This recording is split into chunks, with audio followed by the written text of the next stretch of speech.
Well, it's a new year. We've got a new format with the same good-looking guys. And if you don't agree, you're wrong.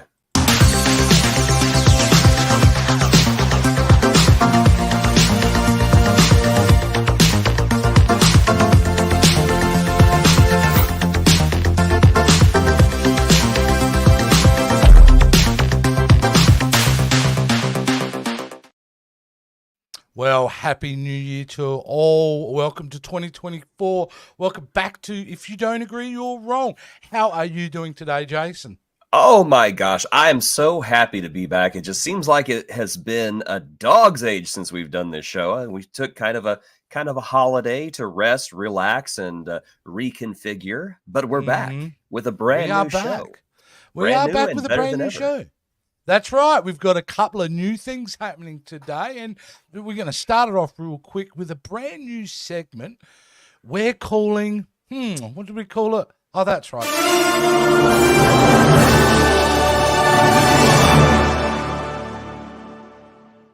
That's right, Daz's Spotlight. Each week now, we're going to take a specific show and we're going to talk about it once it's complete. A whole season of a show. And Jason recommended this being our inaugural show that we were going to talk about. And I agreed, so I wasn't wrong. And what show are we talking about? What's the Spotlight, Jace? We are going to be talking about the Netflix animation sensation, Blue-Eyed Samurai. I got to start it off the bat, Jace. This is a show that could have been easily missed by me. Easily missed. Like, it would have been a show that I probably would have scrolled through on Netflix. But for some reason, that day I decided to click on it. And I said to Jace, check it out. It's not bad. And wow, here we are 10 weeks later. Yes, I remember you recommended this show to me. I'd seen it pop up on Netflix a couple of times and watched the first episode. I was like, I don't know if I really care for this. It's kind of that same old person on a mission. I'm not a big fan of the animation. Well, I'm telling you right now, I'm a fan of the animation. I'm a fan of the story. I'm a fan of Mizu. I'm a fan of Taigen. I'm a fan of Akemi. I'm a fan of this entire series because this series is fantastic. It's a very rare thing that you get a show that each episode actually goes up in quality. This was a show that never dipped. I never felt there were flat spots. The stakes were handled so well. Everything kind of built up to this giant crescendo that had an incredible payoff. I mean, it was stunning to see how well they wrote this, let alone the animation, which was, of course, beautiful. Yes, I completely agree. It just seemed, to me, it almost seemed like the show started better than mediocre, but then started to build upon itself. And it started to build upon itself when it got the obvious twist out of the way that Mizu was a woman. Because I was rolling my eyes during the first episode, just thinking they can't seriously think that we don't buy for a second that this is a guy. This is a woman. Yeah. Woman's voice, woman's frame. That's cool. Woman samurai. I'm all for it. Once that was out of the way, it just seemed like the show just ramped up in quality and the stakes got higher in every single episode and the characterization got amazing. We saw Mizu go on just this fantastic journey where you feel bad for her, you want to root for her, and then you realize, oh my God, she is not a good person at all. And then you root for her again because you're like, she's not a good person, but she's on a mission. Just incredible. I don't remember a show in one season that goes this far. They don't waver from that. They do not waver from the fact that she's a bad person. I will say she goes on an incredible arc throughout the series, but she's still a bad person essentially at the end of it. Yes. You know, and yeah, that's fantastic. Ringo. I loved Ringo, Jace. What a wholesome, wonderful person.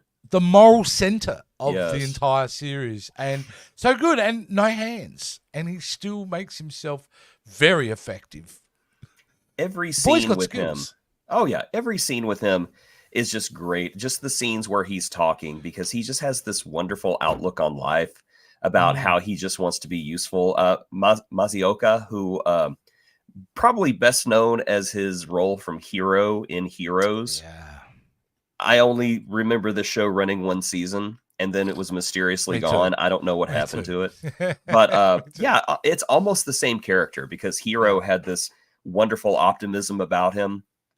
He always wanted to do the right thing, and Ringo is Hero reborn. Ew, wait, why did I have this chill up my spine when I said Heroes Reborn?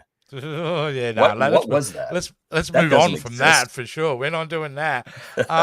No, but it was really important that Ringo, he wasn't just a sidekick character. He was really integral to that show, because when Maizu was getting out of control, he seemed to be the only one that could bring her back to a place of logic and maybe a little bit, especially when he says to her that line, you are no samurai, and that plays on her.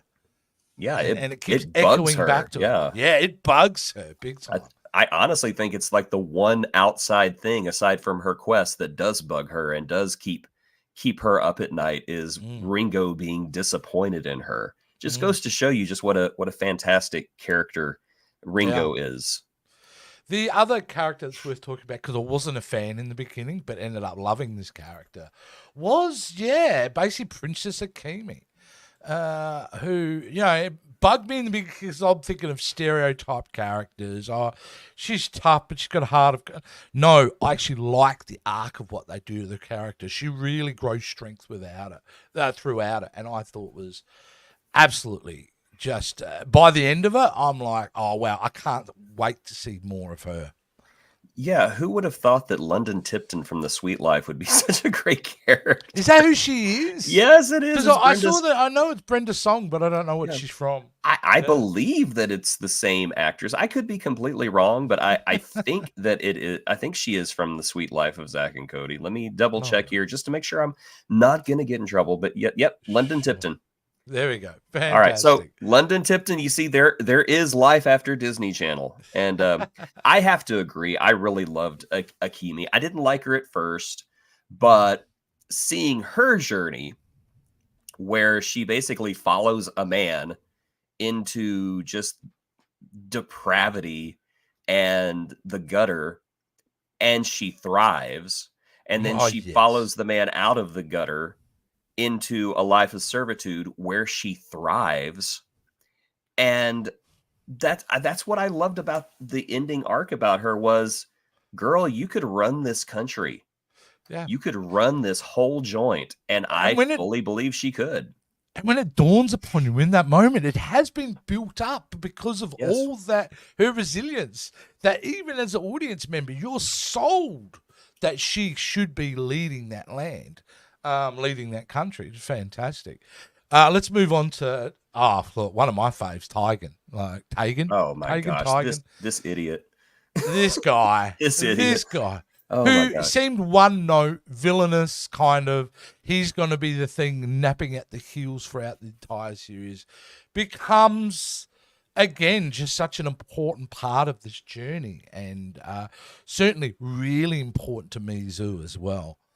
I do enjoy how his honor played into the character and how his sense of what is right and wrong would not allow him to do things that other characters would.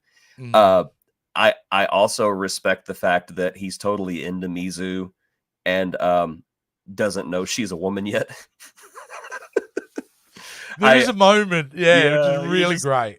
You're just like, Tigan, oh my gosh, girl. And at one moment she's going to tell him, but she doesn't. So, which is great. And then let's talk about the big bad in this, which is Abijah Fowler. Yes, voiced by Kenneth Branagh. Oh my! That's the caliber of person. I would not have recognized him because his voice is unrecognizable. He just gets into the part. I often gripe about big name celebrities taking parts away from voice actors unless they're talented.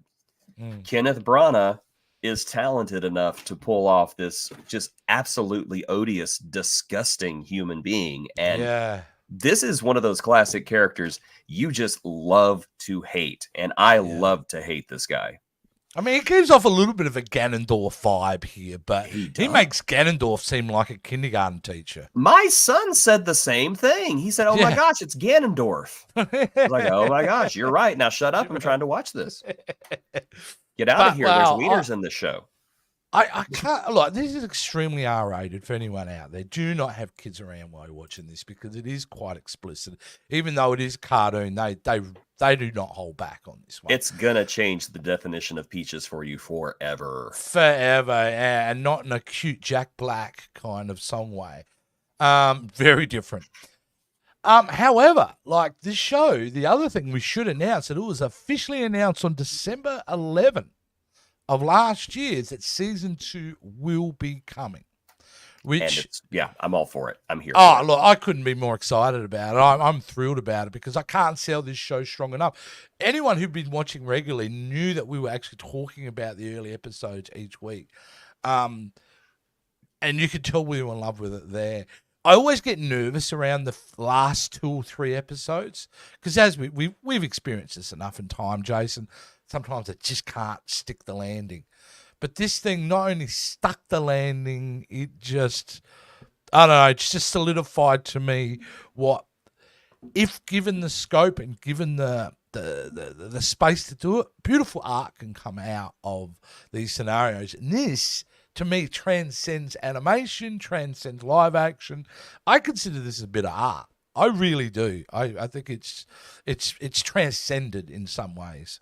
I fully agree because it bends between genres, it bends between styles, and it does it effortlessly where it looks like it's nothing to do that. But you don't really realize how hard it is to do what Blue-Eyed Samurai did until you take a step back and think, wow, okay, they just played the man comes around during an action sequence set in Japan, and I fully was on board for it. Mizu just freaking stabbed a child, and I'm still here. I still want to see this character's arc. It's so rare to be at our age, Jason, to find a show that still genuinely shocks and surprises you.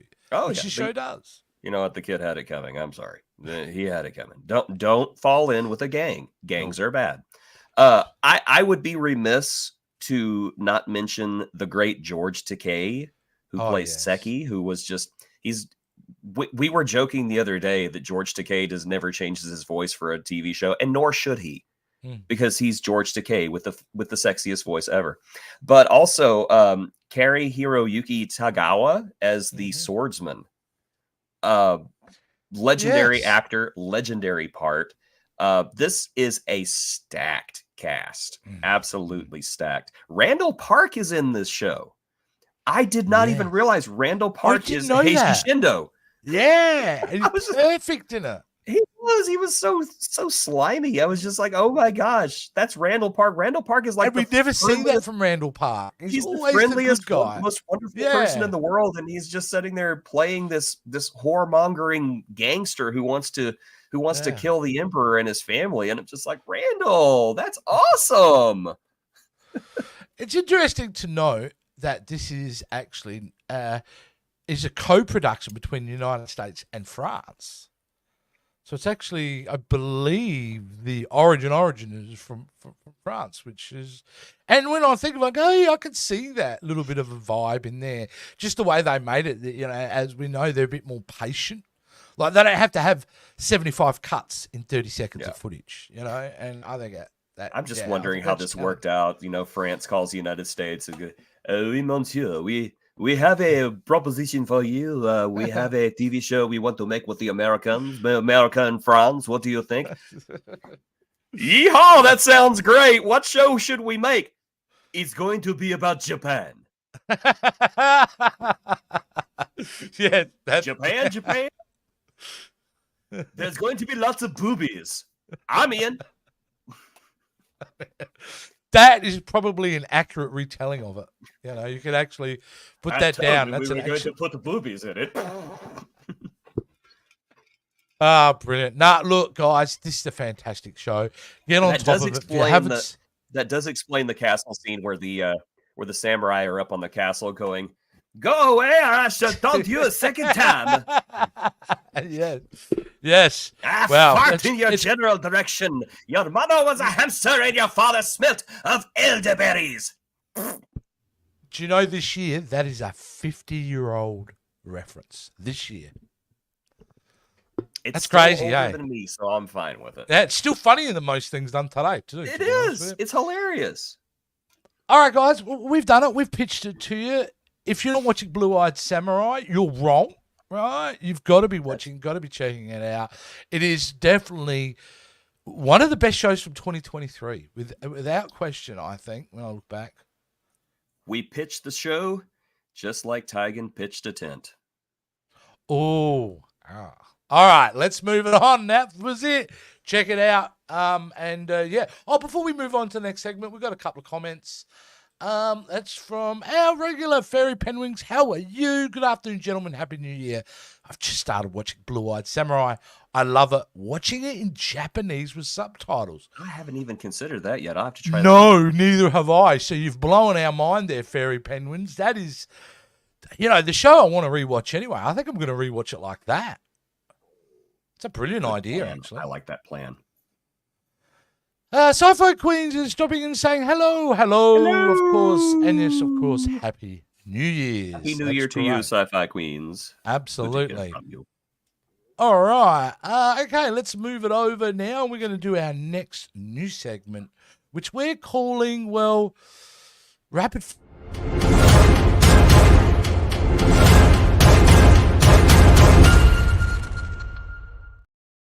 Well, Rapid Fire is basically the same segment. We just renamed it. We're going to give ourselves, instead of 2 minutes this year, we're only giving ourselves 60 seconds to give our opinion on the shows that we're watching weekly. 60 seconds.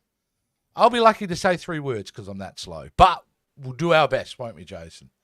I will certainly do my most mediocreist. Well, in saying that, Jason, let's throw you under the bus first. Let's do it. And let's talk about Crapopolis. Ah, yes. Yes. Are you ready, sir? You ready? I'm ready. Let's do this. Okay, let's do it. Do it. Of the most recent episode of Crapopolis. Go. All right, so you might as well just call this episode Show Me the Money, because they showed you the money. That's right. Money has been introduced into the world of Crapopolis for the very first time. And it seems like everything's going well, at least until it doesn't. Also, the Deliria and I forgot his name. Oh my gosh, Schlub. Deliria and Schlub are having a little bit of trouble involving a bar. There's all kinds of shenanigans going along. You know what? This show is becoming the Rick and Morty adjacent Bob's Burgers to me. It's just a very consistent, very nice, extremely enjoyable show. I've seen a few people come online saying, "Yeah, it's just not that good. I just don't like it." Don't listen to these people. This show is fantastic. The voice cast is great. The jokes are great. The premise is great. I love it. And I'm going to give it a Tessa. Perfect. All right, my turn to let you know. What I love about most of the show, and especially love about this episode, is because of the setup of it, we actually get like them dealing with big social constructs, like the idea of money, and him making it hilarious. This is so funny. You know what? I haven't even started the clock. I'll do that again. No, as I go on, I'll give myself 40 seconds. No, look, it's a wonderful episode. And I think it's an episode you should show kids around 10 or 11 to explain the monetary system, because it does an excellent job giving you the basic, ridiculous notion of how our monetary system works. It's so funny with that, and it's just wonderful. And I think why this show continues to be consistent, Jason, is based upon the characters, how well defined they are, how enjoyable they are. I mean, the whole idea of Schlub owning a bar and learning a lesson about business himself, I thought was wonderful. This is a great show. Of course, it's a roo-rific from me, who messed up his own timing that time. There we go. My goodness, that was a train wreck. He was a train wreck, but that's me for you. Look, it wasn't that funny, dude. I mean, come on, like the monetary system. I thought that's a perfect idea for a Crapopolis episode. And If you can ended so skip well. over some of the more lurid schlub jokes, I think that it would be perfect to show to children. So the episode would be what, 4 minutes maybe long? the scene with explaining when they get that guy is a George or somebody that comes over and he's the guy who's going to decide what things are worth. You know, So- I will say that whenever I was a teacher and I was teaching about propaganda and sensationalism in news, I showed the students a 2-minute clip from a South Park episode about super school news. I had edited it and edited out all the objectionable parts. But I mean, it explains sensationalism perfectly. So, Well, there yeah, you go. You can do the same thing with this episode of Crapopolis, I reckon. Some judicious editing. You can certainly explain the monetary system, who, as adults, I still struggle to understand it. Thank you, Crapopolis, for making it clear this week. There's All right, some Jason. ancient dude from Alexandria just, trying to run our money system. He's not allowed to die because he's the only one who can do it. It was pretty great though, like the effects it had on everybody, the immediate effects Money had. I loved all of that, and even especially the bartender who gets caught up with the idea of getting all this money, being rich, but essentially feeling hollow because he's not doing what he loves. That's that's the type of stuff they throw in this episode. Didn't need it, but it was still there because Dan Harmon and that writing team are magnifique, and those people who reckon it's not that good. Well, Jason, hit them with it. What do we say to people when they say things like that?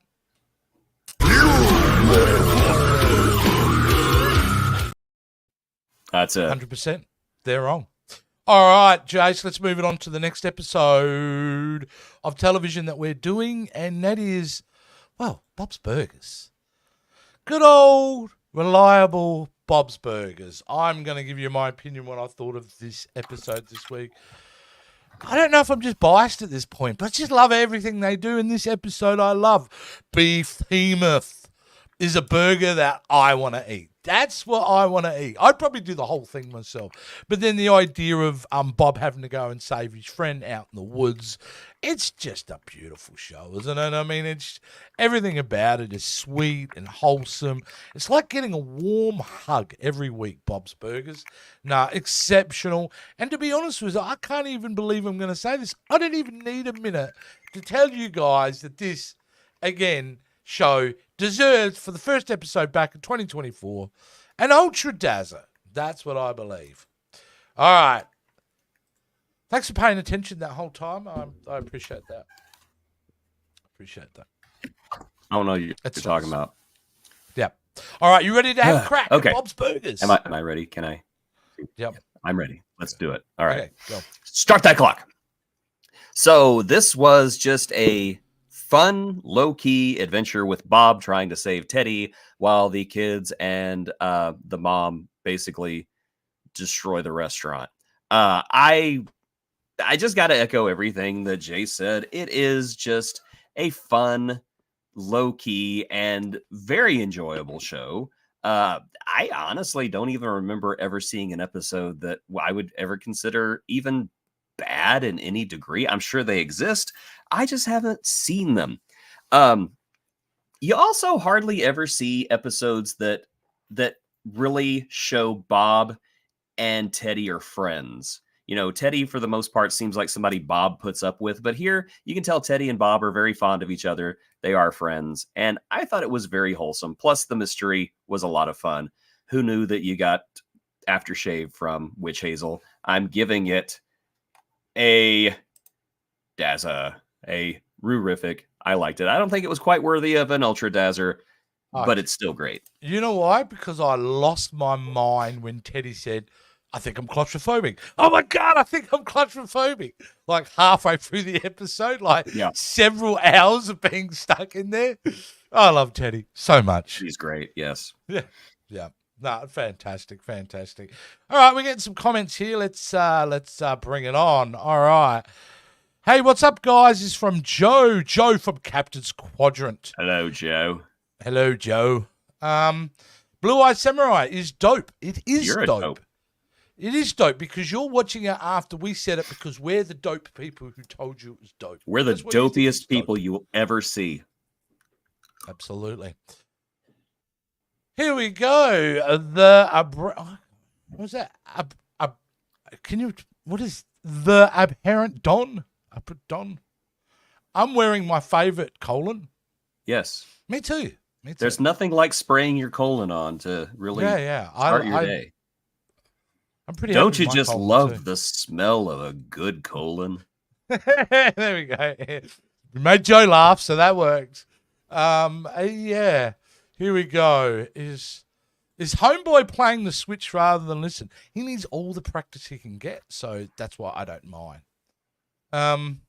Here we move on to Bob's Burgers takes on a fun new side if you imagine Bob being Archer in disguise. Okay, there's an episode of Archer where that happened. Oh, It happened, and it was fantastic. really? Archer gets amnesia and disappears, and they find him working in Bob's Burgers with the entire Bob's Burgers cast, and it's fantastic and hilarious. Oh, that's so great. Okay. Here we go. What do we got here? Aftershave creeps me out. It says toilet water on the bottle. Oh, yeah. Okay. Never used right. aftershave. No, don't know. Don't know why. Know. You've never used aftershave? Yes, I've had a beard since I was 7. Fair enough. Okay, let's move it on. I think we need to move it on. The next show we're going to be talking about is a show that I know Jason just loves every second of, Monarch. Legacy of Monsters. Well, Jace, here we are. This is an example where we dug ourselves a big hole. We couldn't quite get out of it. A hole deeper than getting into the inner earth. Yeah. Once we were down there, we're stuck. The only way to get out is to dig our way out. So here we are. Well, I've got my shovel. Let's start digging. All right, go, mate. Okay, so first couple episodes of the show, I kind of liked it, and then it just suffered this massive dip in quality. The pacing crawled to a stop. I hated the characters. I was not very fond of anything this show did, and I just decided to hate it. And now I am so angry because the last 2 episodes were actually good, and I enjoyed them, and I'm so mad at this show right now. I know. I'm not saying they were great, but they certainly took momentum and started moving. And in my opinion, this should have been episode 3 and 4 and not what is this, 8 and 9, which number one, I'm kind of surprised they're going this far. I would have thought that they would have stopped the series by now. But yeah, the last 2 episodes were good, showing what happened to Shaw, why he's still kind of young for being a 90-year-old. Showing everybody down in the hidden world. So yeah, I'm angry, but I gotta give it its due. I gotta give it a thumbs up. They were good episodes. All right. I half agree with you. Okay about 8, but 9 was a good episode. And I certainly think my favorite part of what come up is the fact, and it surprised me that they were actually ended up being a test pilot for the thing to go. And I love the whole idea of that. I love the scene of it. It was good. I do like the idea they go back to that plant with the site where what's her name's killed? I was going to say Keiko. Mizu. Keiko. Yeah, Miko. Look, they're okay. The problem is I've got so much bad blood with this show that it's hard to get super invested in and excited about it. So, honestly, even though they were the best of probably what we'd been dealt with, I can't give it any more than a koala of apathy. I really can't. So, there you go. That's what I thought. Your turn.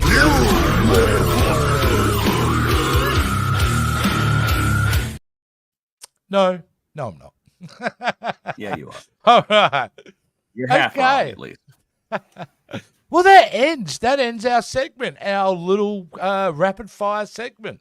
So now we're going to move on to, well, a segment that isn't new, but is very dear to our hearts, and that is Hidden Gems.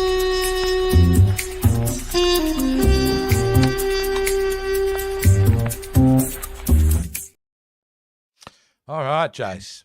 Hey, Mizu. I want to stick my samurai sword in you. Ew. That's Ew. gross. That is kind of gross. All right, we're not here to talk about that. So you've got a really cool hidden gem for us this week, Jace. I'm really excited about this. I do. So my hidden gem for this week, a lot of people already know about it, but there are many who do not, many more who do not. My hidden gem this week comes from a creator who I actually consider a personal friend of mine because we are very friendly with each other. He had a TV show on a couple of years ago called Final Space, and HBO Max screwed him and everybody else who was involved with the show because they wrote it off as a tax write-off along with Infinity Train and a lot of other great shows. Well, Olin Rogers is back and he's funding his own animated TV show. Question is this a sequel to Final Space? Is it an alternate version of Final Space? Those questions, I have no idea. All I'm here to do is to tell you about my hidden gem, Godspeed. Now, Godspeed tells the story of a young woman who gets left behind after Earth is evacuated following a catastrophe. And she's left on the planet for years and years and years, along with a robot. You can see it here. It looks like a little bunny rabbit. But this robot is basically a glorified iPod who follows her around and, just needs power so it can fulfill its purpose. This could be a sequel to Final Space. It could be nothing with Final Space, but there are some similarities. There's a few voice actors that they have in common. One character who shows up could be a character from Final Space. We're not sure. All I can tell you, though, is that the animation in Godspeed is fantastic. It kind of looks like the old Expedia commercials with Agent 47. The agent with the purple hair that they had to get rid of because, Rule 37, you put something like that on the internet and you know what happens. But the animation is highly stylized and the emotional stakes in this show are just incredible. Absolutely incredible. There are so many genuinely heart-stopping emotional moments in this short YouTube pilot, which you can watch right now, and I fully recommend that you do. It is called Godspeed. It is fantastic.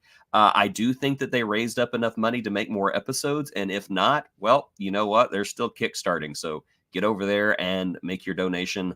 I know I did. Okay, well, how do we access the first episode? Can we access that now? Yes, you go to YouTube and you type in Godspeed. Oh, wow. So it's there available for everyone to go and watch. Well, absolutely. I will definitely be watching. And wow, it's got some caliber behind it because I really dug Final Space. And I did too. They suffered from the axe of Zaslav, didn't they? David Zaslav can burn in the pits of fire and Hades. And there you go. Well, that's an excellent recommendation. All right, well, here we are, Jace. We've gotten through the show with our new format. We've talked about what we want to talk about, and we're going to give you a preview of what we're planning on talking about next week for Daz's Spotlight. And we'll be talking about the whole season of What If Season 2. So be sure to come back next week to check us out talking about a show that, spoiler alert, I kind of really enjoyed. So lots to talk about there. Jason. Oh, he hasn't played the You're Wrong, so I think we're okay, guys. He's close, but he hasn't quite done it. All right, let's move it on. Let's finish up the show. Jace, where can they find you if they can't find you here on the amazing Jason Roy Gaston channel? Where else can they find you? You can find me on Instagram, Facebook, Twitter. Yes, I'm dead naming X. Blue Sky. OnlyFans, it's all the same username, Jason Roy Gaston. Find me there. Also, you can see him every week on the Captain's Quadrant with Captain Joe Dove. And that's every Thursday night. And there's a big one this Thursday night. Though I'm not sure about the guest you're having on. He's a bit dodgy. But you are talking about Star Trek V, The Final Frontier. So I'm really excited about that for you guys. I definitely will be involved somehow, be watching on it. Who knows? And if you also want to follow me in other places and other realms, you can check me out on TikTok at VHS Jace, where the member berries roam free. And you can also find me at Pop Culture Spread every Saturday morning, Australian time, Friday night, American time, where I drone on and on about the Hollywood news and what's going on there and throw my 5 cents of opinion into the table. But it is a fun show, and please come over and check it out. All right, guys, that's it. Thanks for watching the first show back from 2024. I think we got away scot-free with this one, Jace. What do you reckon? I think we did well. We deserve ourselves a pat on the back. See you guys. Yeah. I don't know about that. Maybe we weren't that good. Well, I was good. I don't know about you. I was fantastic. Yeah, you were.